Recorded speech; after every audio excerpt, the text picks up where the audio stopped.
Alors bonjour à tous et bienvenue sur la chaîne. Aujourd'hui je vais vous montrer comment installer un limiteur de tour sur Derby Senda Euro 4.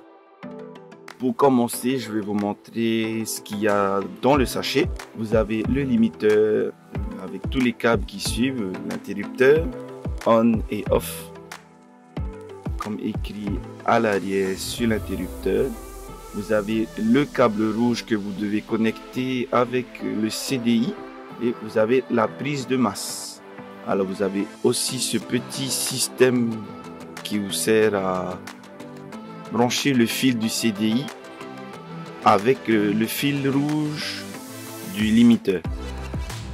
Alors pour commencer, vous devez retirer toutes les vis des carénages avant, gauche et droite. Mais n'oubliez pas qu'il y a la vis aussi qui se trouve au-dessus du réservoir, juste à côté le bouchon. Vous avez les deux vis qui se trouvent aussi en dessous, qui sont rattachées au plastique de protection qui sert à protéger votre radiateur. Il faut les retirer aussi à gauche et à droite.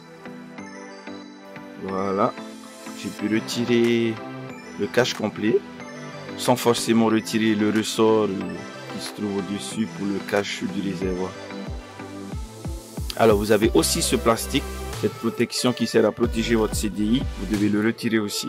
Voilà, j'ai retiré tout ça. Maintenant je vous montre le câble qui était censé être rouge. C'est un câble rouge et blanc maintenant, qui se trouve au-dessus du câble noir, sur l'extrême gauche au-dessus. Alors avec le petit système en plastique fourni dans le paquet, donc le câble rouge relie directement au limiteur de tour, l'interrupteur et le fil noir qui est le fil pour la masse.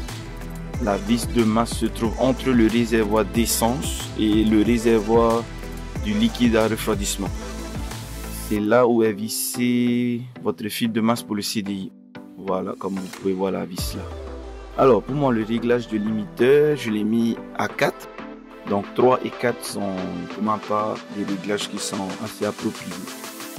Le limiteur, je l'ai fixé à mon câble. Le fil rouge et le fil noir, je les ai attachés ensemble dans du ruban adhésif ou dans du scotch, comme on dirait ici à Tahiti.